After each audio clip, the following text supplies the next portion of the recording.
Well, now we're going to talk about easily one of the most powerful expressions, control structures, however we want to put it, in the C programming language. And that's called the switch or switch case. Because switch and case, and also default, are keywords in this item, but mostly it's called the switch case. And what happens is that we switch on an expression. Now this expression has to have an integer result. You can't switch on a string, you can't switch on a float, anything like that. This has to be an integer value in switch expression. Down here we will have the word case, that's a reserved word, another constant expression, because this is not being evaluated, this is actually being compared inside the assembly language that will be produced. So we have a constant expression, and then a colon, and then a statement or statement block, surrounded by braces, as we know, to be executed if this constant expression matches the original integer expression up there. We are actually comparing these two. Now the neat thing in a switch is that we can have a whole list of these, whole list of cases, and we will actually create the same kind of form that we had with the else if that we just took a look at.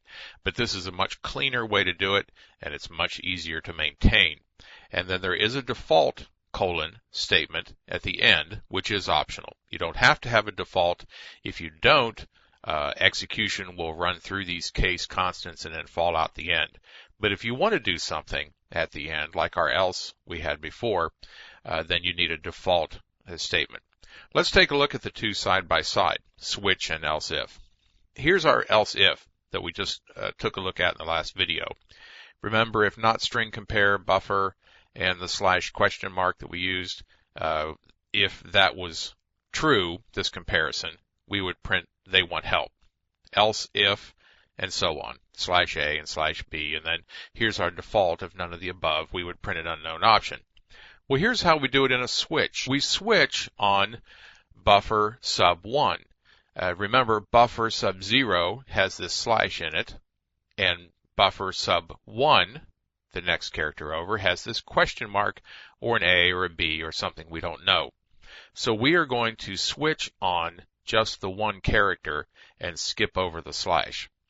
If, that's how you read this, if this, in case, this buffer 1 is a question mark, in case buffer 1 is a question mark, printf, they want help, just like we did here. And then we break. We have to have this break statement in here because these cases will fall through if we don't. If we don't do that break, this would occur. We'd skip right over these two values because they're just labels. Notice the colon, that signifies a label. They're just labels of the switch. And it would fall in and it would print option A, and then it would fall in and it would print option B. So we need to have that break word in there. If this question mark does not match our expression, notice that's a literal, single quotes around it. If this literal constant value right here does not match that, we'll go to the next one. And we'll look here, in case this buffer 1 is a capital A, or in case buffer 1 is a lowercase a, do this, print option A. Now we didn't have that functionality only over here.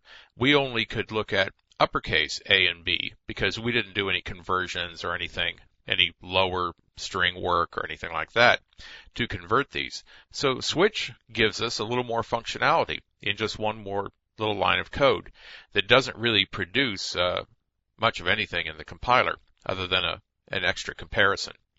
So here we have a case uppercase A or case lowercase a. If that one hits, it'll fall through that one. And if that one doesn't hit, it'll catch this one and we'll print option A. And then we break. Same thing down here. Case uppercase B or lower B, we'll print option B, and then we'll break.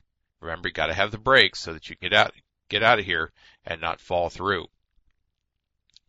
If we don't hit A or B, we'll hit the default label down here, which says unknown option. just the way we had our default else, none of the above over here. All right, so that's what this structure looks like. Let's go take a look at it in code, and I have it over here in switch.c, and you can check out the DVD or the online, and this code and the other code that we've looked at will be available to you in case you don't want to type it in. I recommend you type it in, but in case you don't really want to, you can pick it up from here, and these are such valuable programs. I don't know that you're going to gain all that much, but you should really type them in and suffer through it yourself. So here we have our standard IO include. Here's our good old main. You're going to return an int. It's going to take an argument count and our argument vector, which we remember is an array of pointers to the argument strings that come in from the command line.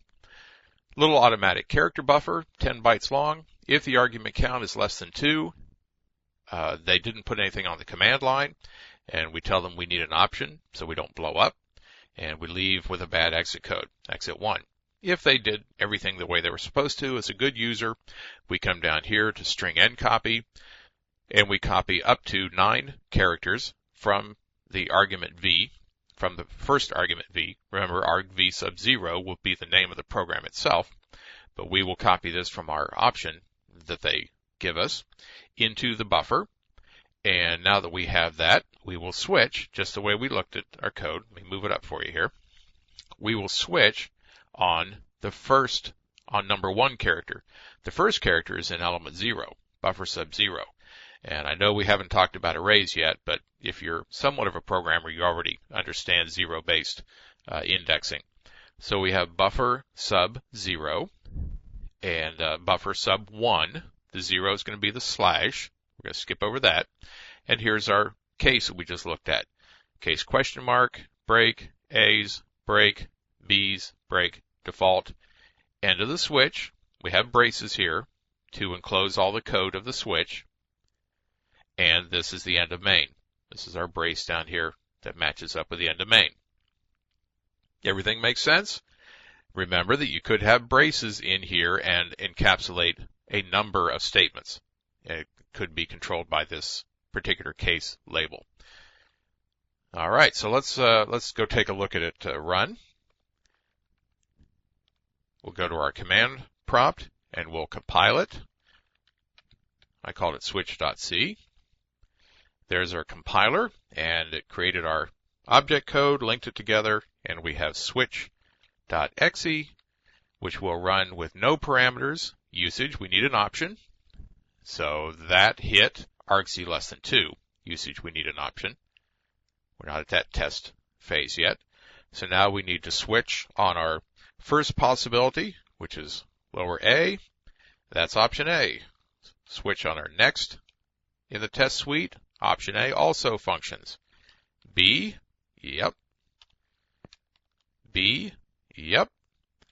What happens if we do C? Oh, unknown option, exactly the way it should be. And any other characters in there, we don't care.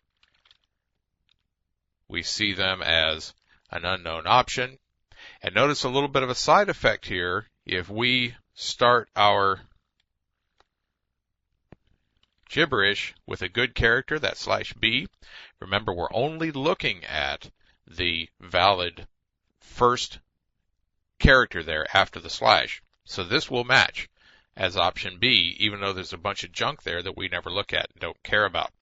So we have to decide and talk to the program managers, is that acceptable for them to put that garbage out there? Or should we tell them, no, you can't do this? And then that adds more code, and that's how we make a living.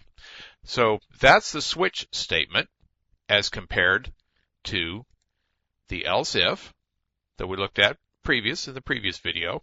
And now you know how to make a switch. And I'm going to have you cut your own switch here pretty quickly as we give you some programming assignments and some homework to do.